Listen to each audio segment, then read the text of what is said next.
We ask that you use me today to speak to the people that are your people today. We know that this message needs to go out so that we can share it with everyone. We know that your soon coming is near, and we ask that you prepare us for that time. In Jesus' name, amen.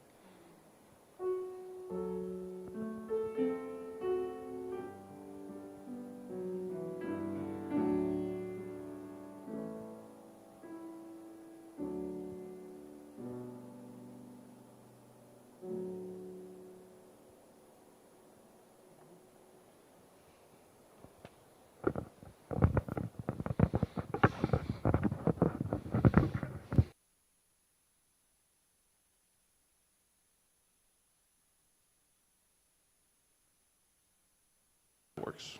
Okay. Boy, I can admit that I'm nervous. I'm always nervous up here. I was just talking to the elders in the back, and Sabbath school doesn't bother me. Nothing down there bothers me. But up here, I feel like I have to speak for God, and that's a big job. And so I pray that God speaks to you today. My last sermon was about Matthew 25, because the Matthew 24 we talked about the week before that, and the soon coming of our Lord. And Jesus goes into Matthew 25, and he says heaven is like, and he describes the people instead of the heaven. He describes the people of it. And what's the difference between the people that are there and the ones that aren't?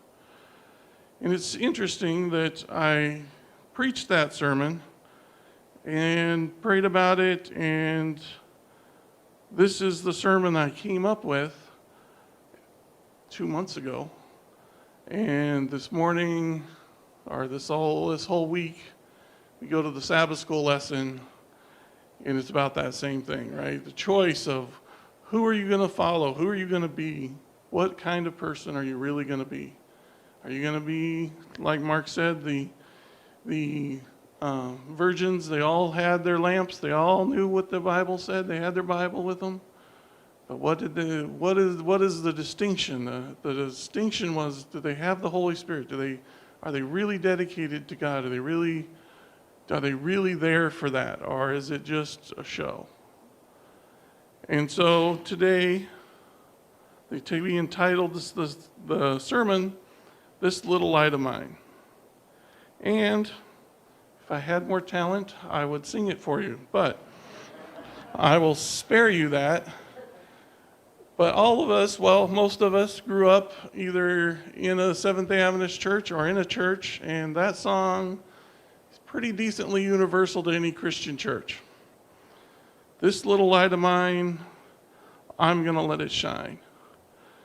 And it comes to this verse, Matthew 5:14 through 16, which is beautiful, and we tell our children about it, but there's something in it that they don't always get. And I'll read this to you to start out. Matthew 5:14 through 16 says, "You are the light of the world. A town on a hill cannot be hidden. Neither do people light a lamp and put it under a bowl. Instead, they put it on a stand, and it gives light to everyone in the house. In the same way, let your light shine before others, that they may see your good deeds and glorify your Father in heaven."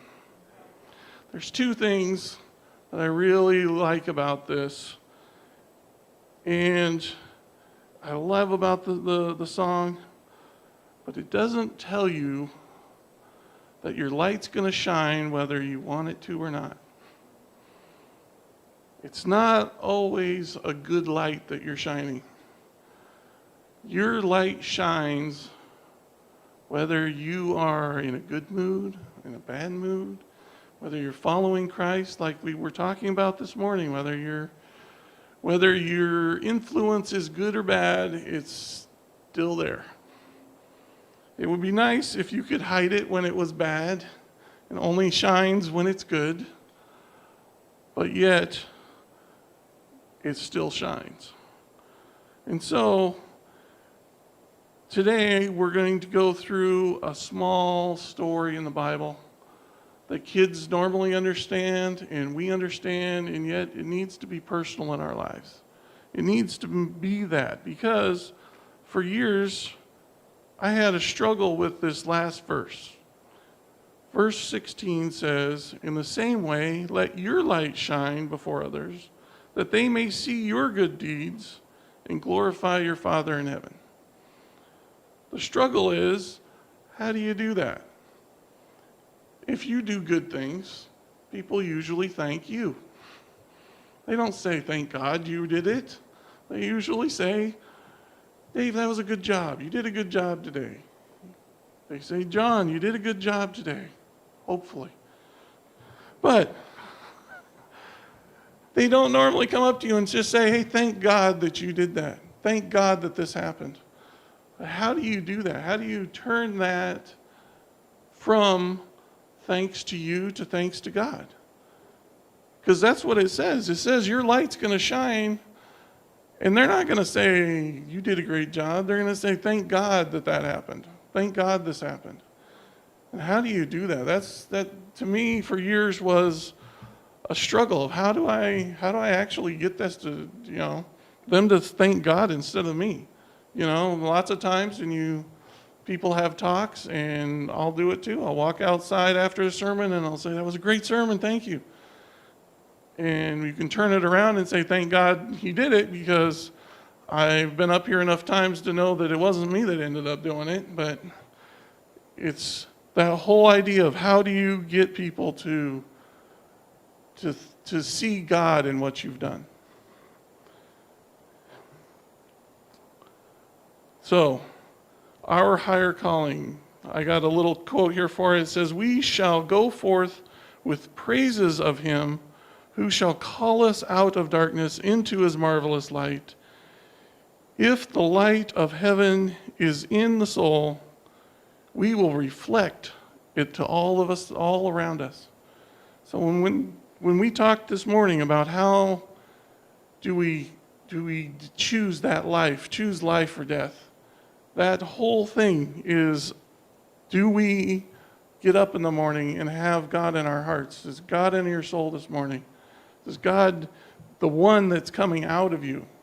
Because there's so many times in your life where you meet your friends and all of a sudden you're willing to talk about football, and you can talk about football for 3 or 4 hours. But do you come up to people and say, "Man, I had a good worship this morning," and you can talk about it for 3 or 4 hours. You can talk about what God has done for you for that same amount of time. And it is very close to what we need to do. We need to have that passion, that innate. When people ask you, sorry, I actually printed out it on our printer in here, and it prints it on double sides. So today we're going to talk a story that most of us knew growing up, and the most of us still talk about occasionally. And this is found in 2 Kings 5. 2 Kings 5 is the story of Naaman. Naaman was an enemy of God, right? Well, sort of. He was an enemy of Israel. He was definitely somebody that Israel was scared of. Here we'll go with verses 1 through 3. The king of Aram,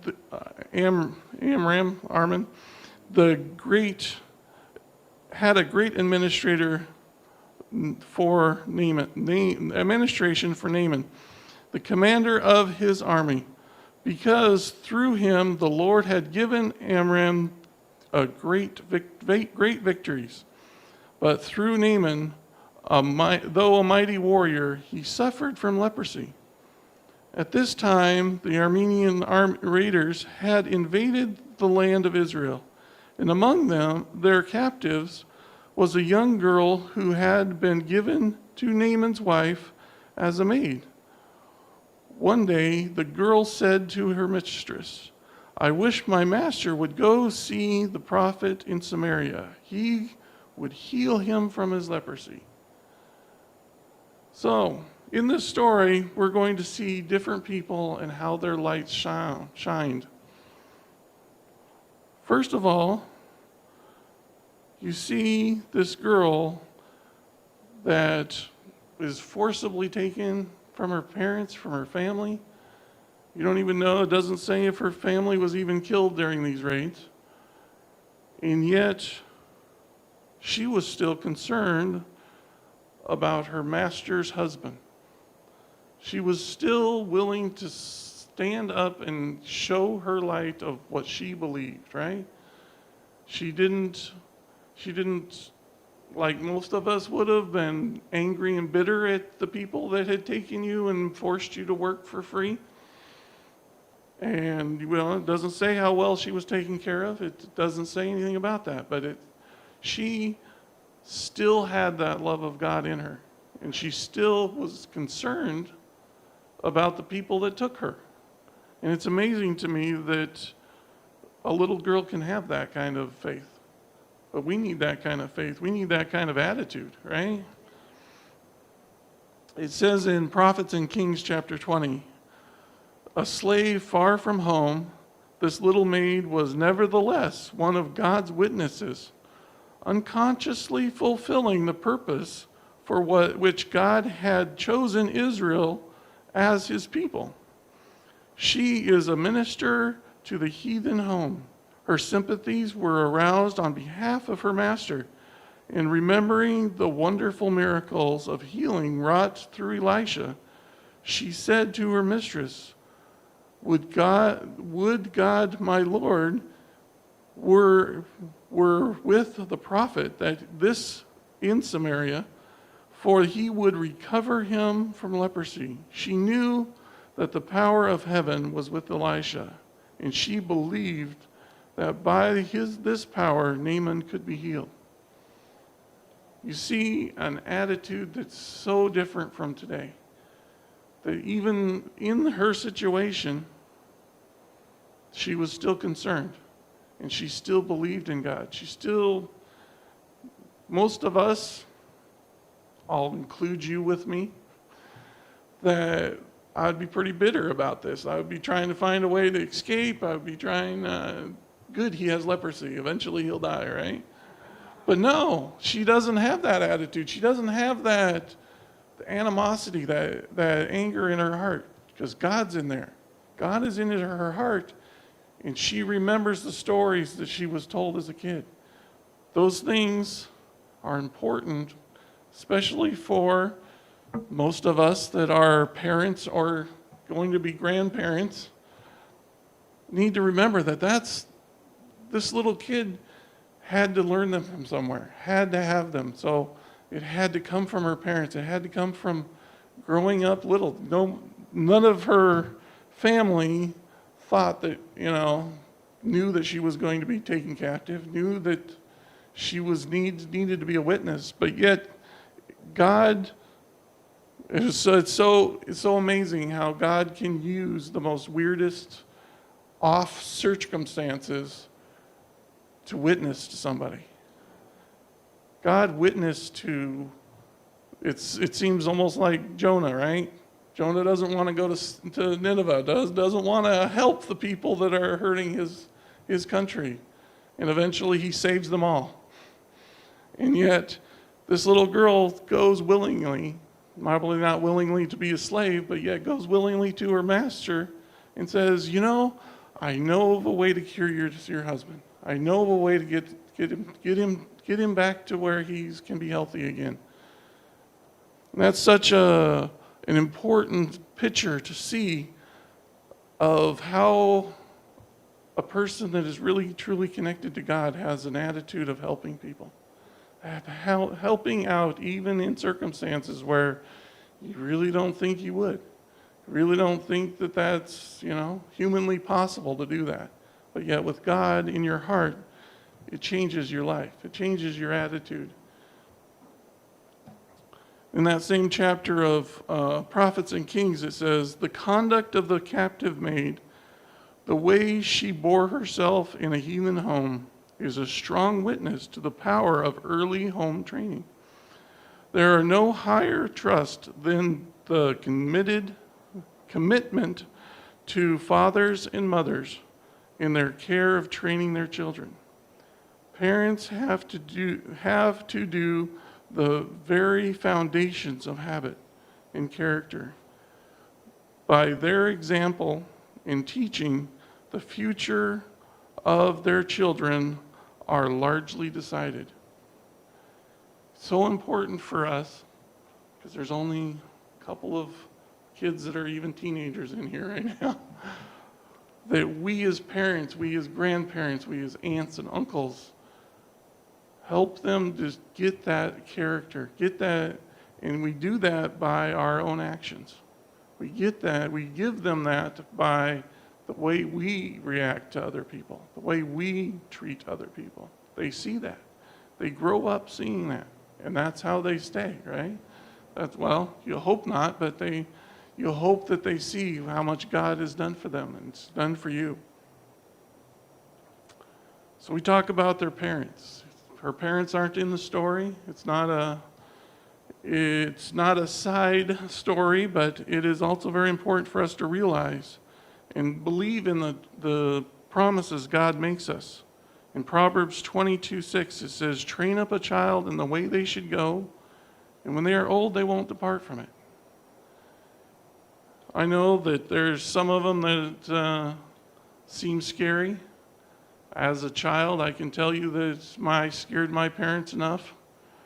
And when I was growing up, I grew up as a Seventh-day Adventist until I went through academy, all the way up through academy, and then I got my own job and my own money, and that was my parents' religion. That was not mine. And eventually, God reached out, and He always reached out. I finally listened.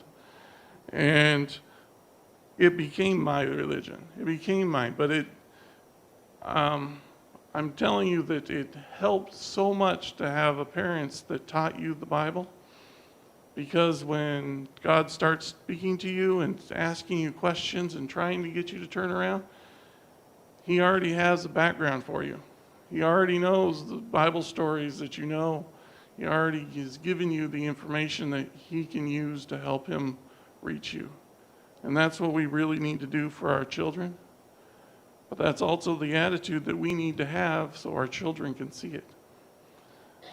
And you can see her parents had to have shown her how kind and loving they were to show kindness and love to the people that were taking care of her, that were her masters now.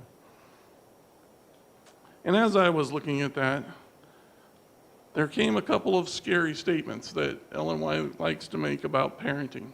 Parenting is, like I said, a very dangerous and yet can be very fruitful thing. In Adventist Home, it says, to a large extent, parents create the atmosphere of the home circle. And when it is in disagreement between father and mother, the children partake in that same spirit. They make your home an atmosphere of fragrant and tender thoughtfulness. It's so important for us to be that example for them. It's so important for us to have that example so that when they go out in the world, God can still be shining. Because if you're going to let your light shine, this little girl let her light shine a lot bigger than most of the people in the story.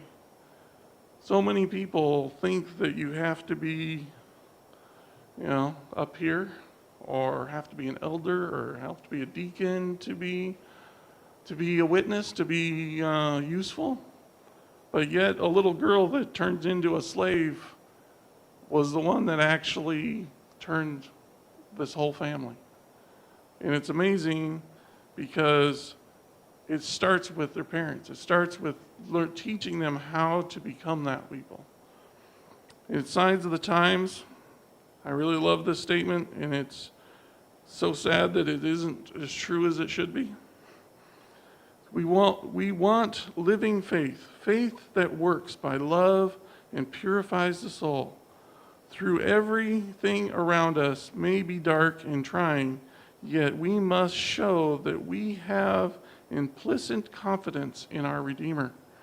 We should cast ourselves upon the promise, if ye keep my commandments, ye shall abide in my love. Genuine Christians are the happiest people in the world. They have the assurance that God will enable them to stand as faithful sentinels for the truth. That is such an amazing statement and such a hard statement. Are you the happiest people in the world? Is that what comes out when you go to work in the morning? Is that what comes out if we went out and talked to you, Mark's coworkers on Friday? Would that they say, "Oh, Mark's the happiest guy. He's the guy that is always cheerful, always upbeat because he knows God saved him. God has done so much for him." That is the attitude. That's when people will start saying, "Thank God." They don't have to thank you for being cheerful.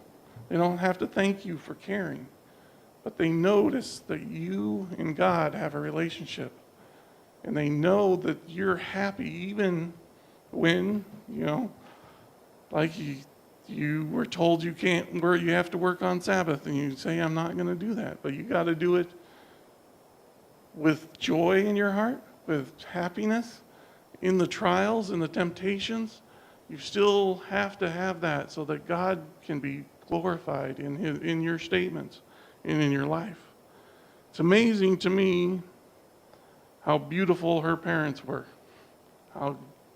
How you have a little kid that is that joyful, is that happy, is that witness for God in an entire different nation.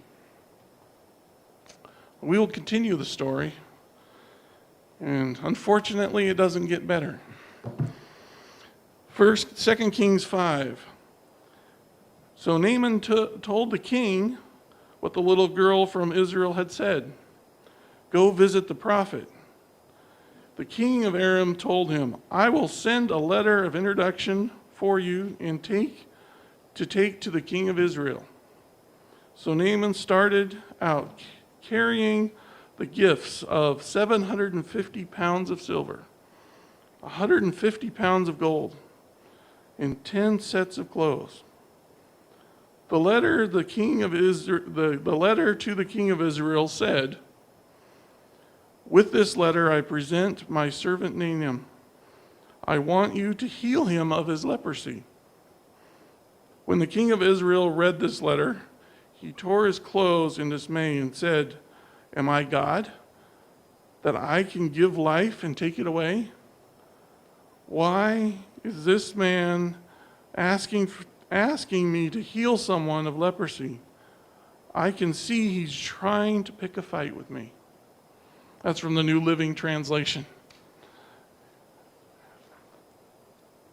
It's so easy to see the little girl's picture of her message got all the way to the king of a foreign country.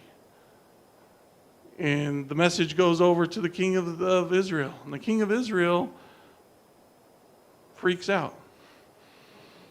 He doesn't trust God. He doesn't even sound like he knows who God is. He's like, they're just trying to pick a fight with me. Wow, how can I do that? And it's the same conversation that we just had in Sabbath school. Can I choose life? Can I choose death? Can I be the one that makes that decision? The king of Israel's like, "I can't make that decision. I can't do that. There's nothing I can do." Well, he's just trying to pick a fight with me. And as we read on in verse 8, but Elisha, a man of God, heard that the king of Israel had torn his clothes in dismay. He sent a messenger to him. "Why are you upset? Send Naaman to me, and he will learn that there is a true prophet in Israel. It's so many times we run into problems and we hear that, I don't know what to do. I don't know what I'm doing. I don't know if I can fix this. When we should stop and say, why are you upset? You have a God that can fix this. And it's amazing to me that Elisha and the king aren't even in the same city, and yet Elisha knows what's happening in his town, right? Because the next story is about Elisha telling everybody about what armies are moving where. So God lets him know what's happening so that he can be there and say, hey, there is a God in Israel. There is a God that can do this. This isn't a tough stop. This isn't tough. This is a choice of life and death, but yet we have a God that can make those choices. He can make those things. So Naaman went with his horses and chariots and waited at the door of Elisha's house. But Elisha sent a messenger out to him with this message: go and wash yourself 7 times in the river Jordan. Then your skin will be restored and you will be healed of your leprosy. But Naaman became angry and stalked away. I thought he would certainly come out and meet me, he said, and I expected him to wave his hand over the leprosy and call on the name of his God, heal me. Aren't there rivers in Damascus, the Abban and the Pharapha, better than the many rivers in Israel? Why shouldn't I wash in them and be healed? So Naaman turned and went away in a rage. So many times we learn this lesson when it's too late. Luckily, he does have people that are with him. We see our pride come into the story with Naaman. He took all of this stuff. There's not many people besides kings that could just walk away with 150 pounds of silver, or 150 pounds of gold and 700 pounds of silver, and he's just doing it to buy something. People would buy countries for that kind of thing, and yet he still has this idea that he can buy God. He can buy what God has. He can buy the favor of God. And he looks at Elisha's servant, and he's like, he's just a servant. He's not even somebody important. He was looking for the prophet. He was looking for the king, somebody important that would tell him he's healed. And yet, he's sitting there in front of a servant, and he gets outraged because I could have just washed at home. What in the world? I would assume that he's thought he's done that before, right? I've taken a bath before. Why is he telling me just to take a bath? That doesn't heal me. It says in Testimonies to the Church, Nahum the Syrian consulted the prophet of God as to how he could be cured of this loathsome disease of leprosy. He was bidden to go and bathe in the Jordan 7 times. Why would I not immediately follow these directions of Elijah, the prophet of God?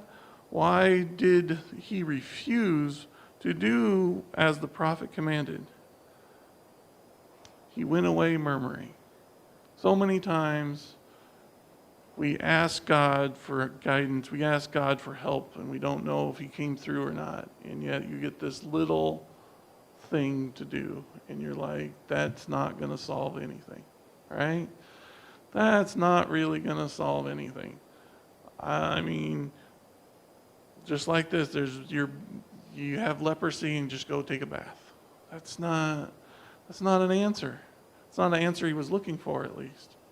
It's not what he was imagining, and he was keeping that in his heart. It says, but the officers tried to reason with him. Sir, if the prophet had told you to do something very difficult And wouldn't you have done it? So you should certainly obey him when he says simply, go wash and be cured.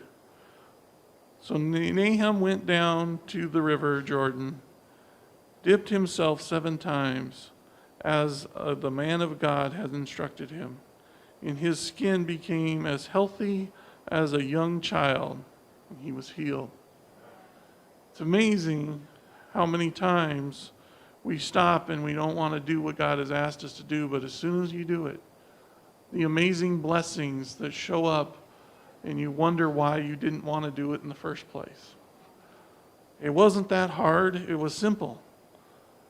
And yet it took his underlings convincing him that just simply doing the job that they were asked to do would do. If it fixes you, why would you bother asking for something harder? You know, I was thinking about that, and so many things could come up. So many things that guy would have done. Israel was their enemy. But yet the prophet could have said, you know, this other country's bothering us. We want protection from this country. That's what we want. But he didn't ask for any of that. He didn't ask for anything from them. He asked him to do something simple, easy, wasn't complicated. You couldn't screw it up. Just go down to the river and dip yourself. It's not that hard. But yet, he so closely almost didn't do it. It says here in Patriarchs and Prophets, the proud spirit of Naaman rebelled against following the course outlined by Elijah. The rivers, he mentioned, by the Syrian captain, were beautiful and surrounded by groves, and many flocked to the banks of these pleasant streams to worship their idols.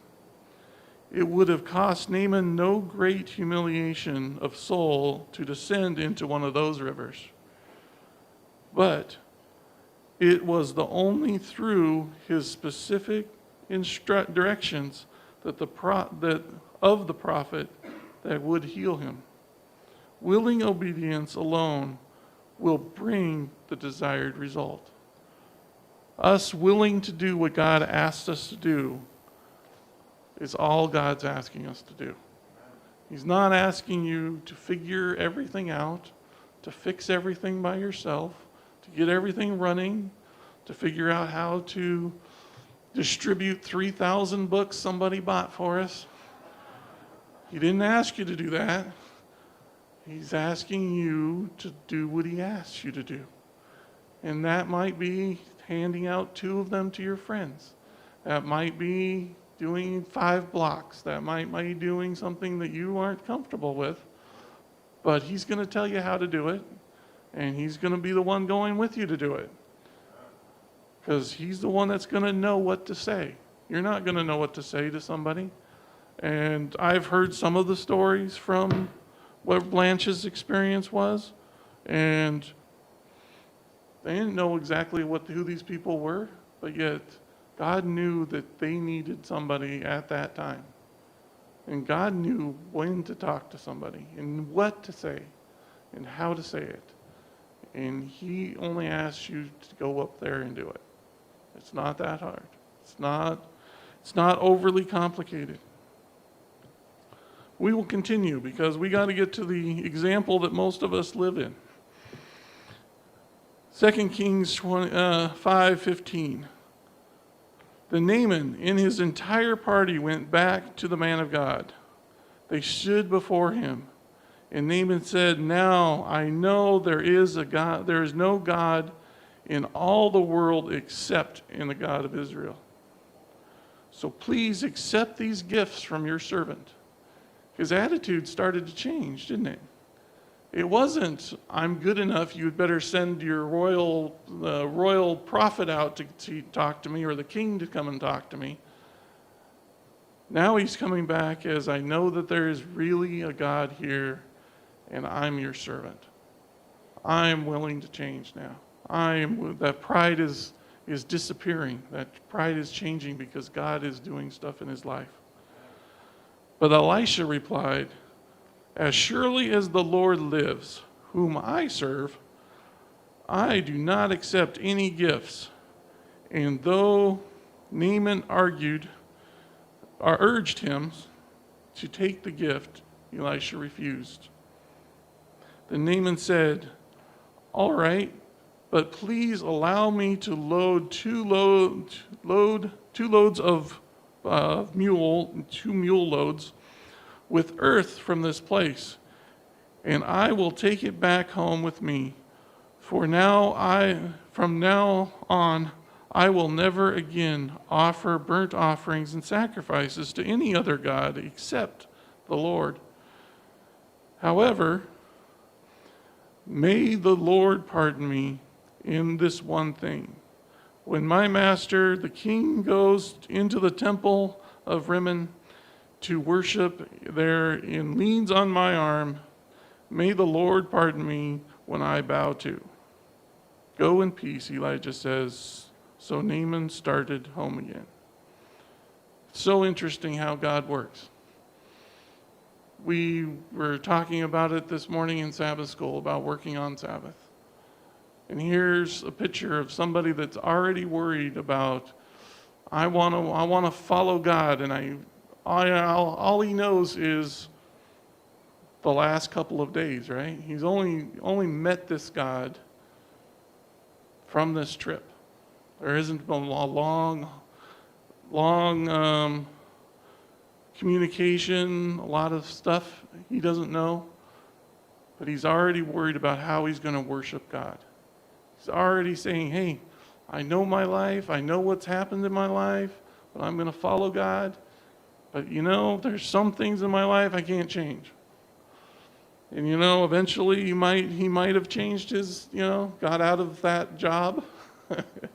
But you see the sincerity in his heart that he wants to serve God. He wants to be that person. He wants to do that. It says here from heaven with love.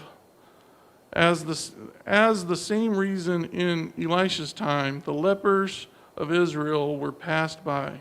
But Naaman, the heathen noble, was in a condition to receive the gifts of God's grace. He did not only cleanse the leprosy, but blessed with the knowledge of the true God. The heathen who chose the right as far as he could distinguish it are more favorable condition than those who profess to serve God, but disregarded the light, and by their daily life contradicted their own profession. The king of Israel that should know about God, the king and all of his attendants that should have known that there was a prophet that could do this, they could have had confidence in that, and none of them knew it. None of them thought or believed that God could do that. They were the leaders of Israel, and yet they tore their clothes because they thought they were going to get in a fight. And yet Naaman turns around and is blessed by God because he's doing what he knows. All he knows. He doesn't even know a lot, but yet he knows this God now, and I am assured that he's going to go back to the little slave girl and he's going to be starting to ask questions, right? If that's the only missionary left in his country, then he's going to be asking some questions. And hopefully she has the answers for him. And it would be awesome if that was the end of the chapter. But like I said at the beginning, that This Little Light of Mine is such a beautiful song, Gehazi is still part of this chapter. And his light still shines, even though you don't really think it should, but it does. 2 Kings 5, verse 20.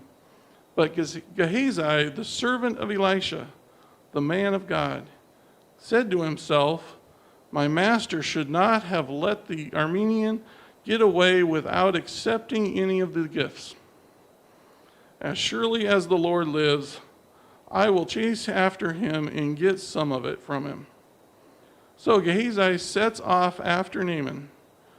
When Naaman saw Gehazi running after him, he climbed down from the chariot and went to meet him. Is everything all right? Just want to pause for a second. You see the difference in Naaman now.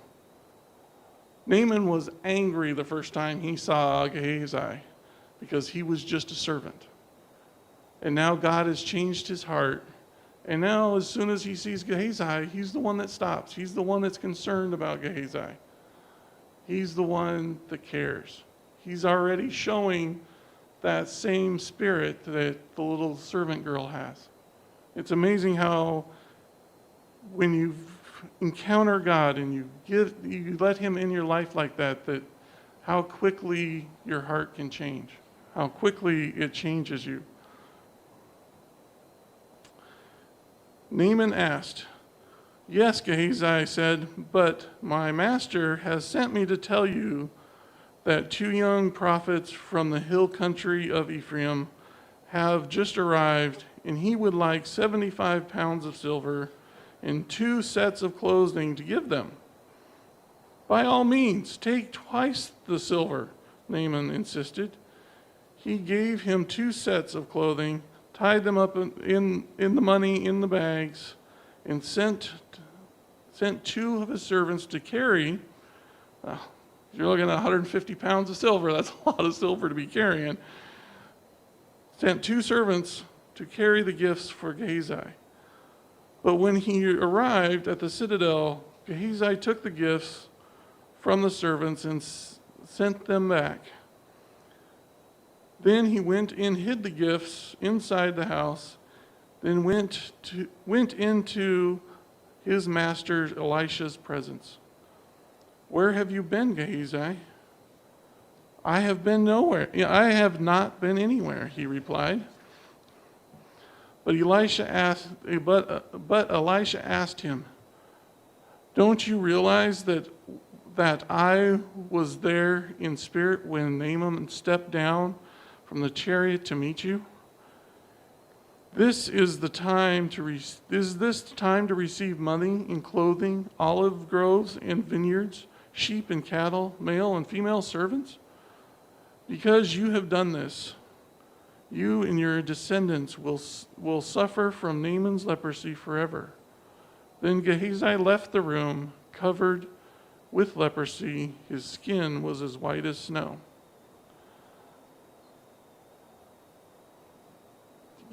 Gehazi's light was still shining. It just wasn't shining the right way. It wasn't the correct kingdom he was shining for.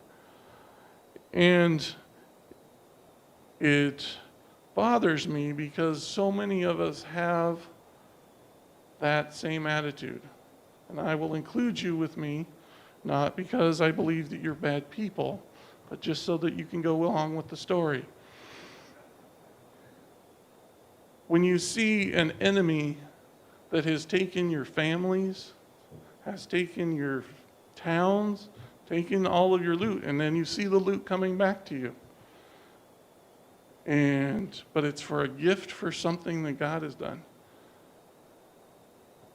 Most of us would be like, God's giving me a gift back, giving me something back from what all these people took from me. But yet, in order to show a heathen who God really is, you can't buy God's gifts.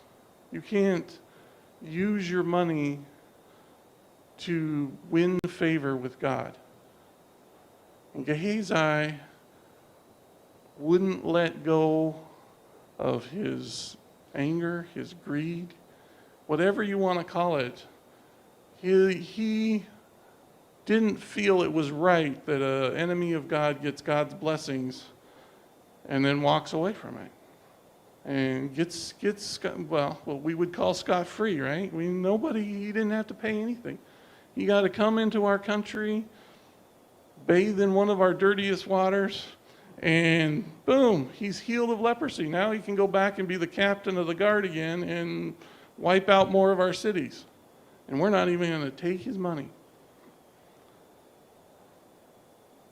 That's what people hear. That's what people without God's love in their hearts would think. They want some justice. They want peace from it. They want some sort of vengeance. This is a guy that they may not even know about the servant girl that's still alive. But yet they have border skirmishes, towns are lost, people died, and yet you have the captain standing right there, and you're helping him. And we talked about this in the men's retreat for quite a while. I'll tell you a story because it's so funny. So John, I, and Mark, and John Hoffman are all in my car driving up, and we get to Amy's up in Santa Rosa. And the other car goes, "What have you guys been talking about?" And we're like, "I don't know, football, basketball, whatever. I don't know." We didn't say that. We didn't tell them what we were talking about. And so then after we get back in the car after lunch and we start going up to Albion, we're like, "So we got to at least talk about something, right?" Next time we stop, they have to say something. So we start talking. And we start talking about forgiveness. We start talking about all sorts of things. And this is a picture of what forgiveness doesn't, when forgiveness doesn't finish. We'll say that. Gehazi is a man of God that has been sitting with Elisha and spending time with Elisha and knows what God can do. And should be the person that forgives easily, right? He's the one that knows God the best. He is with a guy that has twice the spirit of Elijah, which was translated. So you know he had to have all the advantages he could, and yet still he wanted revenge, he wanted greed, he wanted something from them, right? He wanted to get back just a little bit, right? I just want a little bit. I don't, I want justice somehow. But that's, when we talk about that in our men's retreat, God doesn't expect that from us. When he forgives us, he doesn't say, "Yeah, I'll forgive you, but you're still gonna." There's still something I'm going to do to you anyway.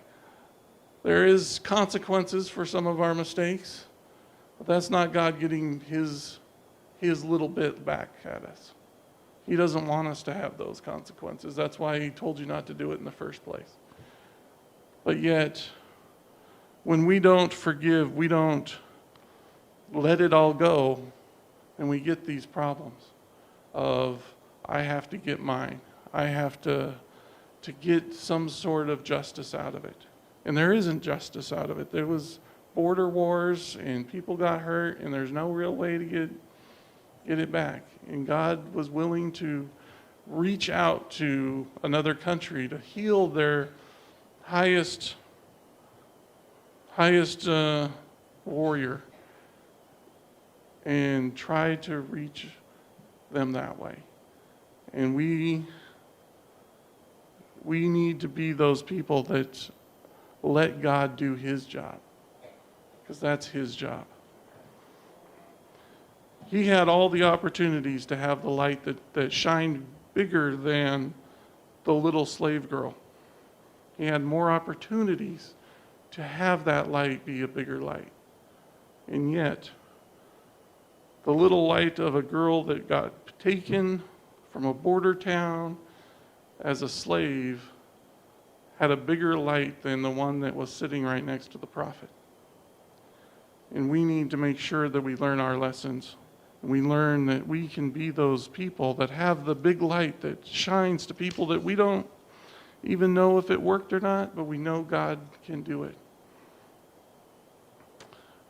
In Patriarchs and Prophets, it says, "Solemn are the lessons taught by the experience of one whom had been given a high holy privilege. The course of Gehazi was such as to place a stumbling block in the path of Naaman, upon whose mind had broken had broken a wonderful light, and who was favorably disposed towards the service of God, the living God. For the deception practiced by Gehazi, there could be pled no excuse. To the day of his death, he remained a leper, cursed of God, and shunned by his fellow men. A false witness shall not go unpunished, and he that speaketh lies shall not escape. Proverbs 19:5. Men may think to hide their evil deeds from the human eyes, but they cannot deceive God. All things are naked and open unto the eyes of him what we have done. Gehazi thought to deceive Elisha, but God revealed to the prophet the words that Gehazi spoke to Naaman in every detail of every scene between the two men. It's so often that we think the same thing, right? We think that God can't see what I'm doing, or I can hide that. They won't really know what I really want or really are thinking, but yet so often we don't realize that God is right there. And it's amazing because if he would have survived this, the very next chapter talks about the king trying to attack Israel, and Elisha knew what he was planning in his own chambers. Gehazi should have known that Elisha saw what was happening.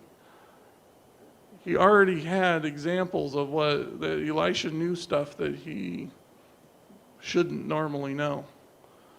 And yet trying to hide that, the reward that he received never really became anything, because he couldn't build houses, he couldn't live with people anymore. Leprosy was something that really did alienate you from people. So him trying to get his never really even worked out for him, and it never really works out for us as well. We need to trust that God knows what he's doing, and he can fix it. In conclusion, your light shines whether you wanted it to or not. Your bad days, your light shines. Your good days, your light shines. So make sure that your light is shining in the right direction. It's shining to the right kingdom. And I'll scare you with this last quote, because it's part of the quote that I already read to you at the beginning. Adventist Home, page 16. To a large extent, parents create an atmosphere of the home circle. And when there is disagreement between father and mother, the children partake in that same spirit. Make your home an atmosphere fragrant with tenderness and thoughtfulness. For if you become estranged in having failed to be a Bible Christian, be converted. For the character you bear in probation time will be the character you will have at Christ's coming. If you would be a saint in heaven, you must first be a saint here. The traits of character you cherish in life will not be changed by death or by the resurrection. You will come up from the grave with the same disposition you manifested in your home and in society. Jesus does not change your character at his coming. The work of transformation is done now. Our daily lives determine our destiny. So that can be reassuring, or it can be scary to those who realize how much character needs to be developed still. It's an amazing statement, but yet it's so relevant to us that very well could be living in the last generation. That our characters need to be transformed. It's not a work that we have to do, but it's a work that we need to ask God to do every day in our lives. We need to be those people that are the happiest Christians in the world. That people see us and they realize that COVID-19 doesn't get me down because God is bigger than that.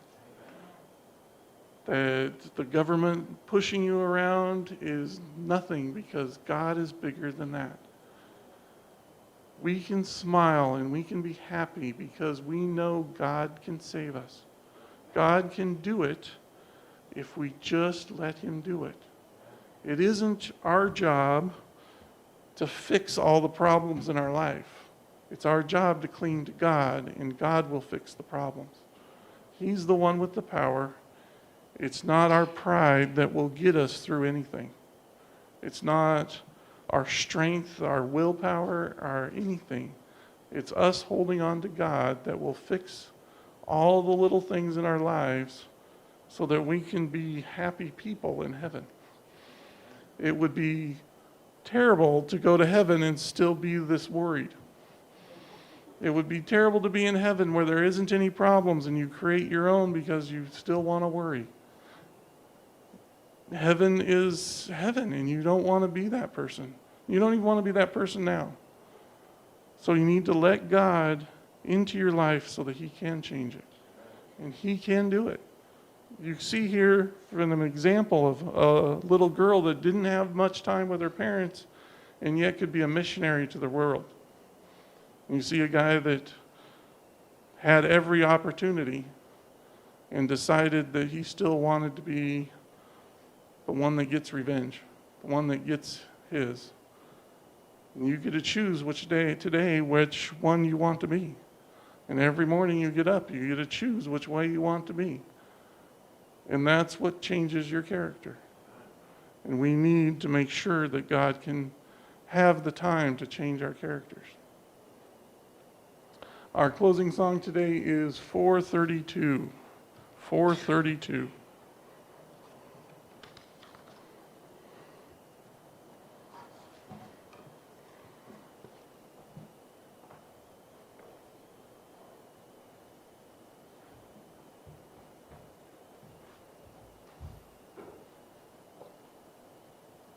Shall we all stand?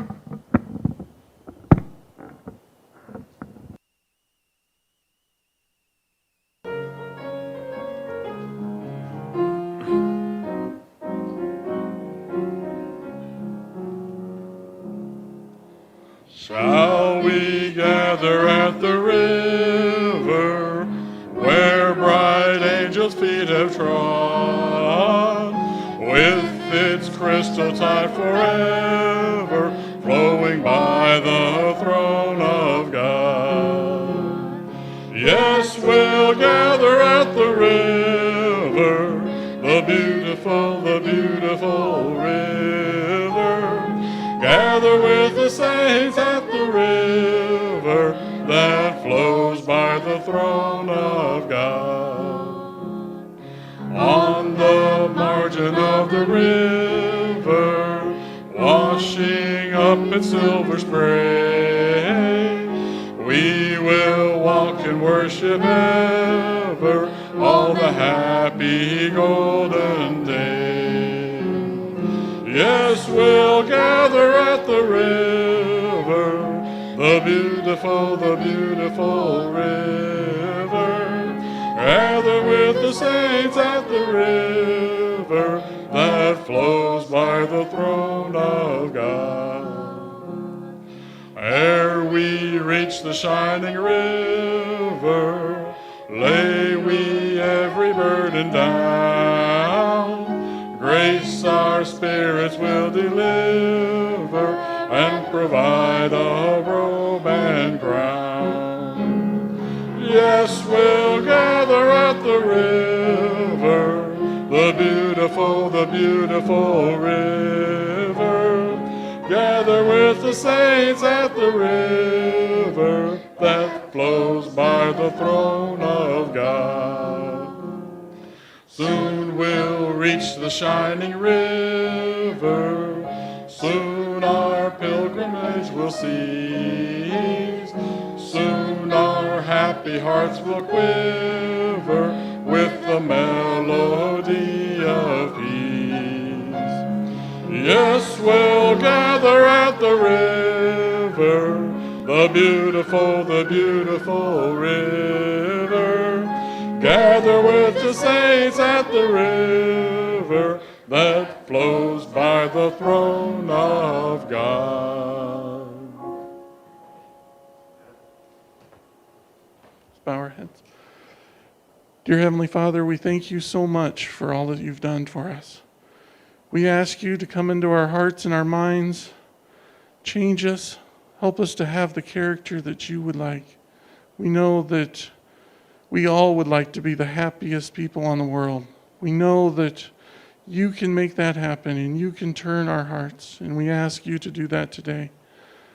Help us to rely on you for the changes and rely on you for the strength to change.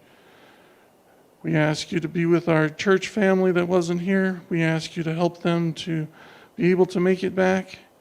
We ask you to be with us today as we celebrate you on this Sabbath day. In Jesus' name, amen.